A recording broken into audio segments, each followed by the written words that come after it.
chal mar piny Kenya ka jatend piny no mule ang'ira mana mondo mi adhi ane kaunti ma Migori winya ne pache wechegi mago mag osuru kachal koda ka chal mar uchumi bende CP Evans Ogutu sirkal temo matek ahinya mondo mi ojuoga ne osuru kuom mwandu mopogore opogore dibeni mane yo kende ma intiere godo mar bero uchumi pacho ka koso ginene bero uchumi ni en osuru koso iwacho ni gin synonymous gichalre uchumi kod osuru kalure kod sirkal Kenya Kwanza inene yo machalo nade kaka jalonyo weche mag osuru nikech oganda koro ywak osuru koro donjo nyaka payslips ane tin ahinya ka ng'ato yude.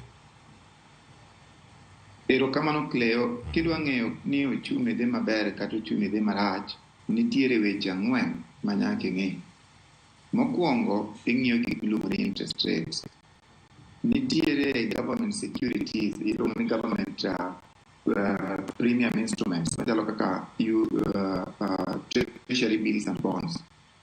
Kiseneno ka sirikal sani chiwe percent moro ma very abnormal, interest rate mare is about 16 or 18%, manyiso ni the net effect kata commercial banks bro charge interest rate yo mamalo. Ka treasury bills and bonds that rate manyiso ni commercial bank bro kete almost interest rate mara 24 kadhi mbele. Mano is a yellow sign economy. Manyiso ni interest rate is a real factor. Manyiso ni economy no okopa no dhi maber. Oseweyo green sign ochiko yellow mochiko mana red. Mara ariyo, ng'e ni free fall of shilling mana kaka nyawadwa osewacho. En gima dok piny the value mar shilling wadok pinya significantly. Chon nyocha ochake kata maybe 14 months ago, 13 or 14 months ago kane jowa gi kao telo. And then the bottom up economic transformation as they donjo. You look at it about 118 or something, and then 155, 150. Manjiso ni there is a free fall. Manjiso ni economy no oko dhi maber. Kichaki ng'iyo inflation. Inflation in the food-led items, ibroyudo ni inflation is a bit stable. Mana kaka osewach nikech pod wan gi chiembwa, nitiere production momedore. And then the subsidies, mana sirikal otemo introduce bomedo chiemo machalo kaka mag fertilizer.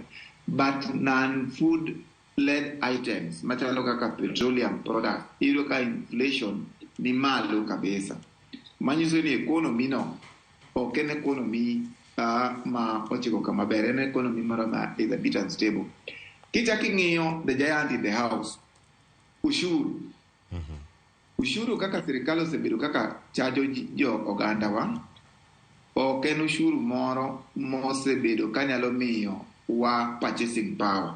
Wanyalo wacho ni the purchasing power kata teko mar nyiewo gimoro, mar oganda nyiewo gimoro odok piny.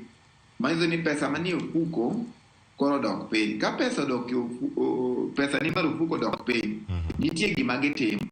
Mokwongo oduoko teko mar nyiepo mar dwaro gimoro, manyiso ni demand mar gino koro dok piny.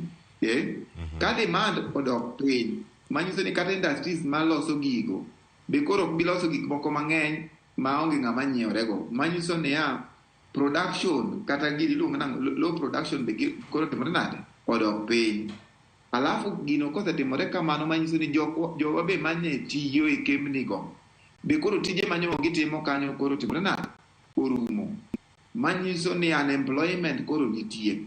Wherever you are on, kata seche duto midonjo fuko japiny, onge agani formula mane ma advisors nyalo tiyo godo mondo mi giduok economy ni back on track. Koro an kada en pacha, dan nyalo wacho ne sirikal ma piny wacho ni gi rethink kata gi overlook issues mag taxation on fuel.